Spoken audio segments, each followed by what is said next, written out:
وہ بچے جو ہمارے چھوٹے بچے ہیں اور ابھی وہ بچے جو انشاءاللہ جن کو یہ جنم دیں گے, جو ہمارے پوٹینشیل پیرنٹس ہیں, وہ بچیاں جو میٹرک ایف اے میں پڑھتی ہیں, ایف ایس سی میں پڑھتی ہیں, جو بچے, ان سب کو یہ بات بتانے کی ضرورت ہے کہ خدا کے لیے جو غلطی ہم نے کی ہے تم نے وہ غلطی نہیں کرنی.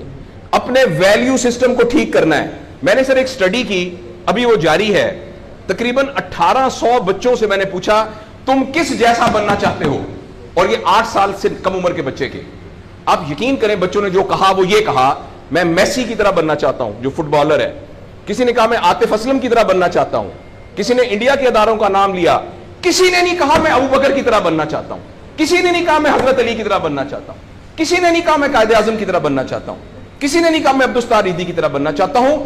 ایک بچی نے صرف کہا کہ میں حضرت فاطمہ کی طرح. میں نے اپنے یوٹیوب چینل پہ اس بچی کا انٹرویو لایا, چھوٹی سی بچی نے کہا میں پارک میں پھر رہی تھی, میں نے کہا بیٹا تم کیا بننا چاہتی ہو, کہتی میں حضرت فاطمہ کی طرح بننا چاہتی ہوں. تو میرے دوستو ہم نے اپنے بچوں کے رول ماڈل ہی غلط کر دیے ہیں.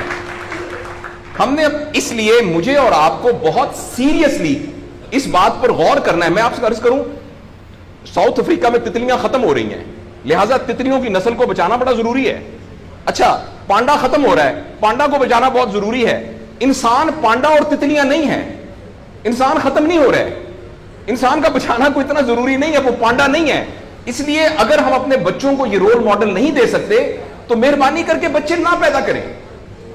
لیکن اگر ہم نے اپنی اولاد پیدا کرنی ہے تو وہ اولاد وہ پیدا کرنی پڑے گی اور اس کی وہ تربیت کرنی پڑے گی جن کا رول ماڈل وہ ہو جو حضرت عمر تھے, جو حضرت ابو بکر تھے, جو حضرت علی تھے, جو فاطمہ تھی, جو زینب تھی, جو خدیجہ تھی رضوان رضی اللہ عنہا.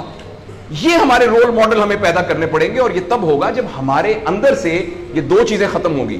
نمبر 1, ہم پیسے کی بنیاد پر اپنے آپ کو بڑھانا سمجھیں, اور دوسرا یہ کہ ہم فرد کو فرد کے لیے تیار نہ کریں, فرد کو معاشرے کے لیے تیار کریں. میرا بیٹا تو 1100 میں سے 1100 نمبر لے کے ڈاکٹر بن کے ایک جگہ پر اسسٹنٹ پروفیسر لگا ہوا ہے, معاشرے کو کیا فائدہ ہوا ہے؟ اور ہم میں سے آپ سوچیں کہ اللہ لوگ, عموماً ہم سب لوگ جب اللہ کا شکر ادا کرتے ہیں کہ یا اللہ تیرا شکر ہے, 3 مرلے کے مکان میں رہتے تھے, اب ماشاءاللہ کوٹھی ہے 2 کنال کے اندر, اور سائیکل پہ ابا جی جاتے ہوتے تھے, لیکن الحمدللہ ہمارے پاس اب 2-3 گاڑیاں ہیں, اور چھٹیاں تو سوال ہی پوادے کر جاندے ہوندے سی, کدے کدے گوڑ کھاندے سی, خراستے. اب ہم سارے بھوربن میں جاتے ہیں چھٹیاں گزارنے, کبھی کبھی انگلینڈ بھی جاتے ہیں. اللہ کا ہمارے اوپر بڑا کرم ہو گیا. اس غلط فہمی سے ہم اپنے آپ کو نکالیں. اللہ کا کرم یہ ہے کہ میری وجہ سے, جیسے انہوں نے ویڈیو دکھائی ہے کہ ہمارے یہاں کوئی بلڈ کا کچھ نہیں ہوتا تھا, شکر ہے میری وجہ سے یہ بلڈ والا کام شروع ہو گیا. میں ڈاکٹر ہوں, یہ والی سروس یہاں موجود نہیں تھی, اللہ کا شکر ہے کہ یہ والی سروس اب یہاں موجود ہو گئی ہے. اللہ کا شکر ہے یہ ہو رہا ہے. سروس اورینٹڈ جب تک ہم اپنے بچوں کو نہیں ڈیولپ کریں گے, اس وقت تک میں آپ کو بہت دکھ سے اعلان کرتا ہوں, بڑی ہی تکلیف کے ساتھ, میں بہت آپٹمسٹ آدمی ہوں, میں یونیورسٹیوں میں جاتا ہوں, کالج میں جاتا ہوں, بچوں سے بات کرتا ہوں, اگر ہم نے اگلے فوری طور پر اپنے بچوں کی تربیت پہ توجہ نہ دی, اگلے 10 سال میں ایک ایسی نسل آنے والی ہے جن کو چائلڈہڈ ڈپریشن ہوگی, جن کو سوئسائڈل تھاٹس آئیں گے, جن کی سیکسول ٹریننگ بہت بری ہوگی, اور جن کے اندر ریلیشن شپ پرابلمز ہوں گے. اور یہ ہونے والا ہے, ہماری آنکھوں کے سامنے ہونے والا ہے.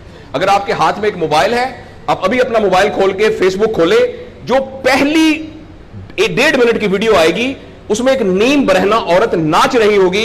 اگر آپ کے 8 سال کے بچے کو آپ نے موبائل دیا ہوا ہے, میں آپ کو یقین دلاتا ہوں اس نے ننگی عورتوں کو ناچتا ہوا دیکھ لیا ہے, اور وہ سارے ایکٹ جن کو منہ سے بیان کرتے ہوئے ہمیں شرم آتی ہے, وہ آپ کے 8 سال کا بیٹا اور 8 سال کی بیٹی دیکھ چکی ہے.